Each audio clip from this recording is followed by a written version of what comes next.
Good morning, good afternoon, good evening, and good night, depending on where in the world you are joining me from. I am 𝐿𝐉𝐼𝐍, and this is the Crypto and Cognac podcast show, as always, live and alive every Thursday, 7 p.m. sharp, Atlantic Standard Time, right here on YouTube. And if I'm here, can you hear? Well, okay, it's empty, right? Guys, I had two ENA bottles, one regular VS, one pure white. So I say, you know what? I'll make my own little cocktail. I'm blending them both, and that's what we have in. We have in VS chased with pure white, or pure white chased with VS, however you wanna call it. Cheers and welcome. As always, housekeeping before we get started. This is not a financial advisory podcast. I am not a financial advisor. Nothing that you hear here this evening, or any evening to follow, or any evening preceding this one, should be misconstrued as being financial advice. That's not what we do here.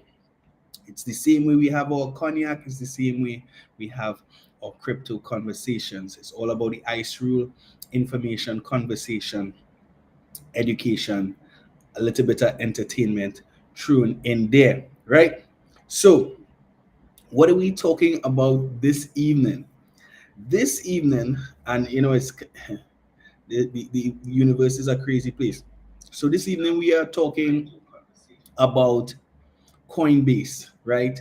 Because as of yesterday, Coinbase is officially part of the S&P 500, right? Standard & Poor's 500, which tracks the top 500 largest companies on the US-based stock exchanges. And why is this even important? Because it adds a level of validation, a level of confirmation to the whole crypto space, right?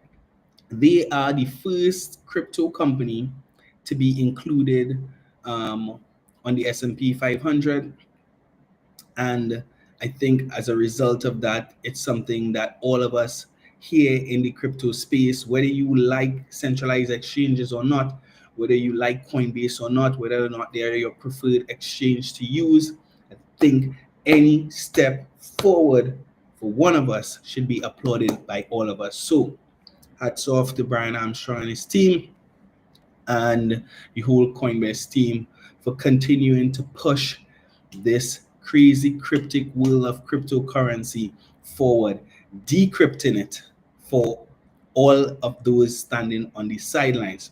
So we wanted to just take a little look back, go through Coinbase, how the hell they arrived here to being one of the biggest names in this crypto space, right? Coinbase was actually founded all the way back in 2012, right? And it was founded by Brian Armstrong, who's still the CEO, and Fred Ersam, right? So Brian was formerly an Airbnb software engineer. Fred was a former Goldman Sachs trader. They came together. They met each other on Reddit, actually, and they came together and they started Coinbase in a 2-bedroom apartment, right? And this was way back, like I said, 2012. Bitcoin was around $6 back then. Brian, he initially conceived the idea while participating in a Y Combinator Startup Accelerator program. We've been advocating for more of these type of programs here in the Caribbean, giving opportunities for young tech startups in the region. But at the time, his goal was simple but ambitious, right? Because they didn't have no Coinbase back then. They didn't have no Binance. They didn't have, all these new exchanges and new dexes. They didn't have that apps and all this kind of thing. So it was pretty difficult for people to navigate purchasing Bitcoin, right? It was basically just a peer-to-peer environment. So their goal, what he set out to do, was basically to make it easier for people who average Joe to be able to buy Bitcoin, right? And so he launched Coinbase as a Bitcoin wallet and a brokerage, right? Which basically was to allow people in the US specifically to be able to buy Bitcoin using their US bank account, which at the time, when you think about it, 13 years ago, it would have been a game changer, right? In terms of moving crypto closer to the mainstream. I told you he had initially developed the idea coming out of a Y Combinator, and as part of that, he received $150,000 in terms of seed funding for Coinbase back in 2012. Fast forward to 2013, they secured an additional 25 million Series B funding round with some top VCs. We all know Andreessen Horowitz, we know Union Square Ventures, Ribbit Capital was another one of their early investors. And by 2013, Coinbase already had over 1 million users. So in just a short space of time, they were processing billions of dollars in transactions in a 1-year period. And they really established themselves as the biggest exchange in the US, right?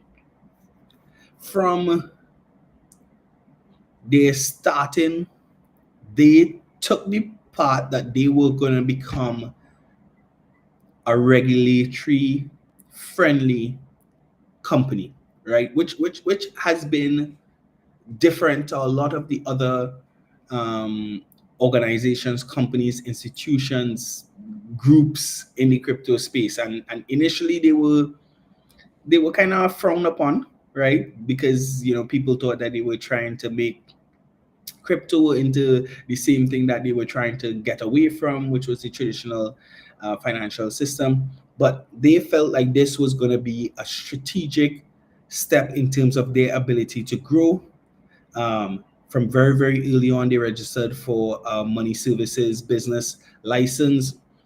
They sought as many licenses as possible. And as a result of that, I think they have had a lot less run-ins. They've had a lot less, shutdowns and all these kind of things. And by 2017, the bull run of 2017, Coinbase was the most downloaded app on the iOS App Store, right? By the end of 2017, they had over 13 million users. They were outperforming traditional brokers like Charles Schwab in terms of active accounts. So they were doing amazingly well in a short space of time. When you think about the growth of any company, right? From founding in 2012, significant investment 2013, significant growth to 13 million active users by 2017, they were blowing up. And coming out of that, we know what happened. The market contracted, whatever, but they didn't slow down. They decided that they were gonna expand their operations. They started looking globally. They expanded their operations to over 100 countries. They expanded the suite of services that they provided outside of just buying and selling Bitcoin. Obviously, acquisitions took place that helped to fuel their growth.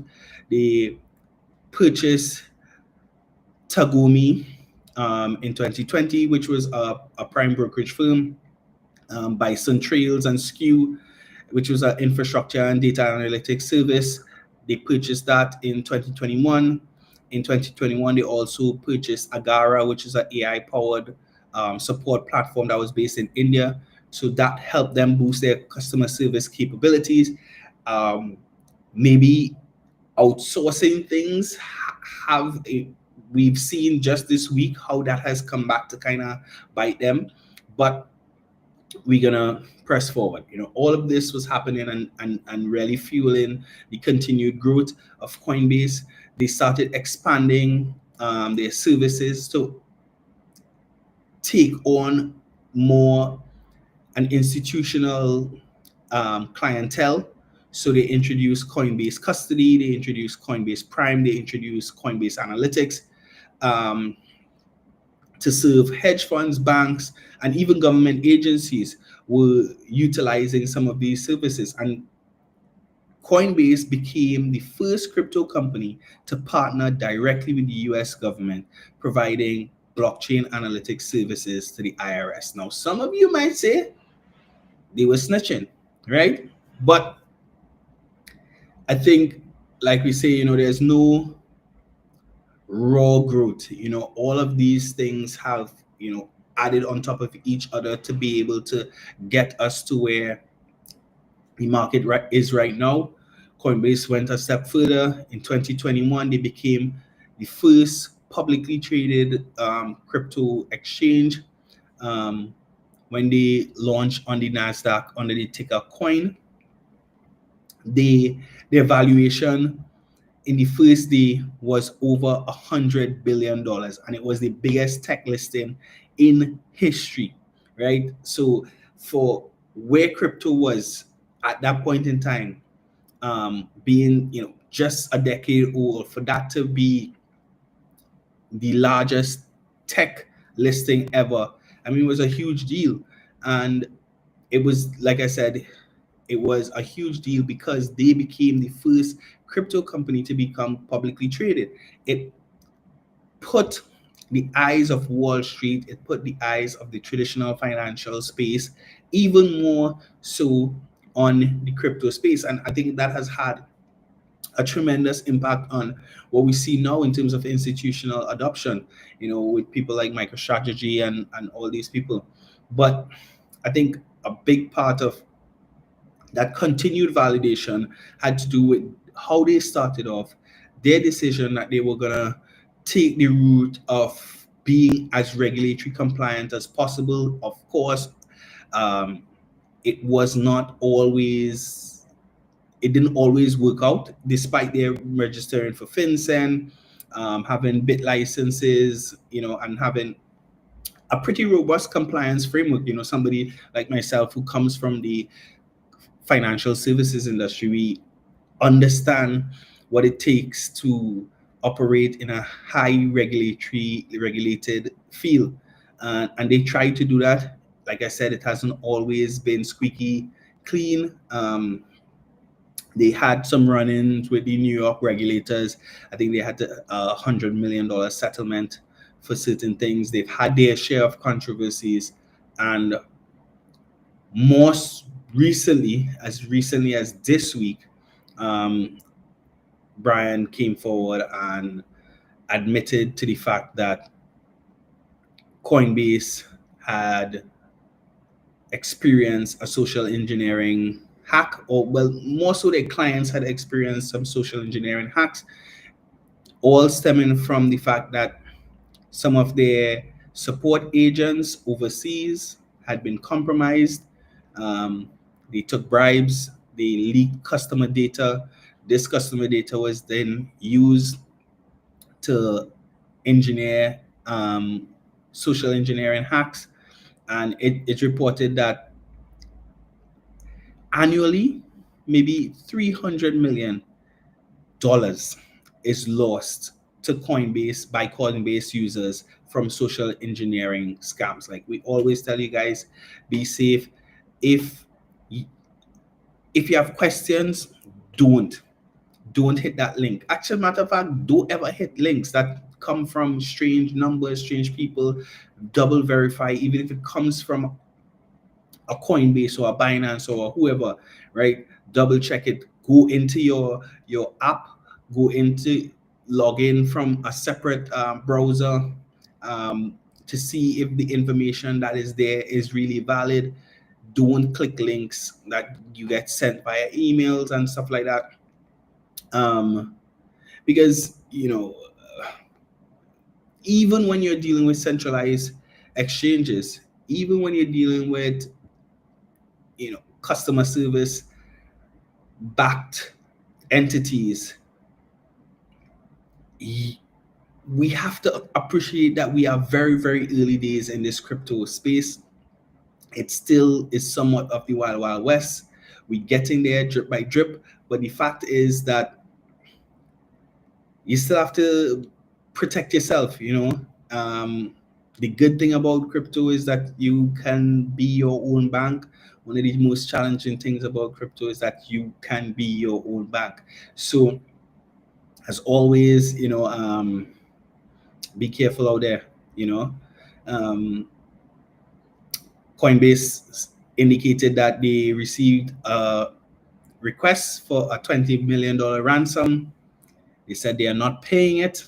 They're instead going to set up a $20 million fund, pretty much a bounty for information that leads to the capture of these people who have been doing all these wrong things. So we'll see what happens. But despite the negative that happened this week, I think this is a week that Coinbase and their entire team, and even us here in the broader crypto space, can be proud of. One of us has made it through. We have a few more that need to, kick through the door. But I think this move into the S&P 500 is going to open things up significantly.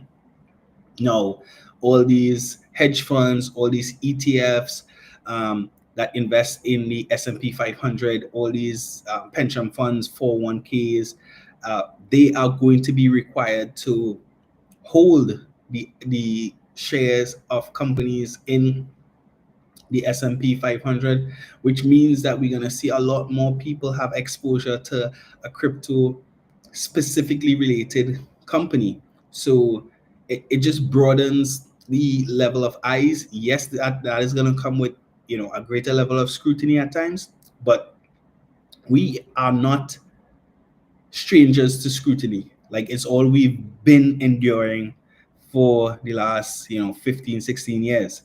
All we've been doing is proving ourselves over and over and over again, and we're going to keep doing that until the world realizes that we ain't going nowhere.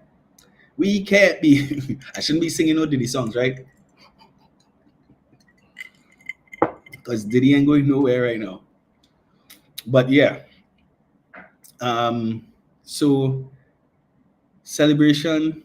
Cheers to Coinbase. Cheers to Brian. I'm not a big utilizer of Coinbase. It's not my go-to exchange by any means. Just because it's US based. I prefer to use exchange. Well, I prefer to use decentralized exchanges and decentralized wallets and all that kind of thing. But if I have to use a centralized exchange, I prefer those that not really domiciled in the US. But kudos to them. Kudos to all their customers. Be safe out there. Like we say every single week, and I think every single week, more and more things happen to prove us right as it relates to this. Adoption is inevitable. Shout out to my brother Stevie, always in the chat, always holding it down for the Crypto and Cognac podcast, always holding it down for the Crypto Caribbean community. Guys, it was my pleasure. As always, go forth and be prosperous. Go out to love and serve Satoshi. Guys, be blessed. Illuminati.